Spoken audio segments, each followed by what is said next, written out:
నమస్తే welcome to LCN news.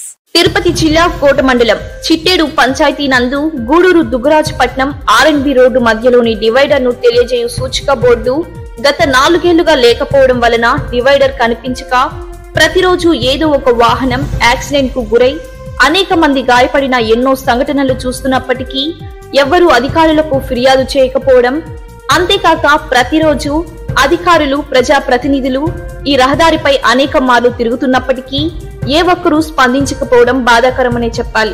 అయితే గత కొంతకాలంగా LCN న్యూస్ మరియు లోకం చెప్పని నిజం తెలుగు దినపత్రిక యాజమాన్యం సదరు విషయమై తమ మీడియా ద్వారా పలుమార్లు వార్తా కథనాలు ప్రచురించినప్పటికీ అధికారులలో స్పందన కరువైందన్న విషయాన్ని చెప్పక తప్పని పరిస్థితి. గత నెలలో స్పందన కార్యక్రమం ద్వారా లోకం చెప్పని నిజం దినపత్రిక యాజమాన్యం ఈ రోడ్డు విషయమై ప్రజా సమస్యల పరిష్కార వేదికలో జిల్లా కలెక్టర్ వారి దృష్టికి అర్జీ ద్వారా ఫిర్యాదు చేసినప్పటికీ నిధులు లేని కారణంతో వర్క్ ప్రపోజల్ పెట్టి త్వరలోనే పని పూర్తి చేస్తామని R&B జేఈ గత వారం తెలియజేశారు.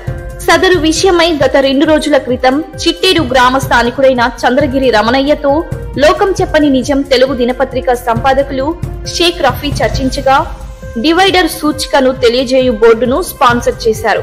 శనివారం 8/3/2025న స్థానిక హరిజనవాడలోని యువకులు, పెద్దలు పలువురు చంద్రగిరి జశ్వంత్ పిలుపు మేరకు తమ శ్రమదానం ద్వారా బోర్డు నాటారు. పలువురు వాహనదారులు పనిచేస్తున్న స్థానిక యువకులను ప్రశంసించారు. ప్రజలే ప్రభుత్వ అధికారుల పాత్ర చేపట్టడం గమనార్హం.